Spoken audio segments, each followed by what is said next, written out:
Let me give you a little simulated dialogue, very loose, between internet search beast Google and Asian juggernaut China. Google. That's it, I'm gone. You can take your state-imposed censorship and do you-know-what with it. China, well, get lost and make sure you don't let the door hit you on the way out. But there might be other reasons why the love is gone between the two giants, and here to talk about it, investigative journalist Webster Tarpley. Mr. Tarpley, take it away. Google is an arm of the U.S. government. Google is cohabiting publicly with the National Security Agency. So this is essentially a U.S. government attack on China in the sense of these censorship laws that they have, the filtering or the great cyber wall of China. And the thing that has happened now is that they've said they're going to leave the mainland, but they're going to set up their server in Hong Kong. Mm-hmm. And before they did this, they consulted the U.S. National Security Council, i.e. the White House.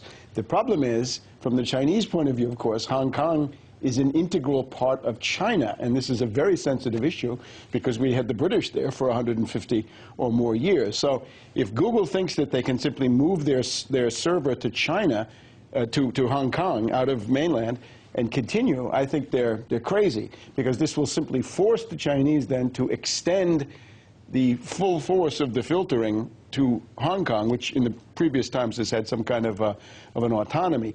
And of course, this is now within the framework of this continuous deterioration of U.S.-Chinese relations. The Chinese got in a good shot a few days ago. They published a detailed report about human rights abuses in the U.S. It's one of the first countries to actually do that in a full-throated way. And of course, they captured a lot of stuff that was going on. We're also on track for April 15th, the Ides of April, when the U.S. Treasury is likely to brand China as a currency manipulator. And the Chinese are going to be up in arms about that. We're also in the background always waiting for this list of economic sanctions that the Chinese have. The companies that were selling arms to Taiwan, that they object to also because of national sovereignty reasons, are due to be sanctioned, and that is another shoe that is waiting to drop. And in the middle of all this, we have this very interesting interview with the Commerce Minister of China, Chen, who gave an interview to the Washington Post. And in this, he says, if there's a trade war, the U.S. will lose. Now, this is a relatively self-assured statement on the surface. And of course, he's right, but the reality is, in a trade war, everybody loses, and China would also suffer grievous losses. I think it's worth looking a little bit into Chen's argument. He would seem to be a representative of the elitist or globalization faction in the Chinese Communist Party. He went to Harvard. He didn't go to the youth league of the party. So he says that China would, they want to keep the renminbi at the level they want. They want the right to manage their currency. And of course, here he's right.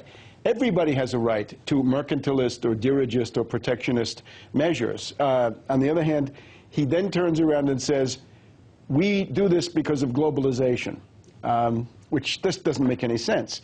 And he says to the United States, you better forget about having manufacturing of consumer electronics, because under globalization, that's long gone. So I think there's a certain disconnect in the two sides of his argument. As long as he's arguing Chinese national sovereignty and their inherent right to self-defense economically as well, he's on very firm ground.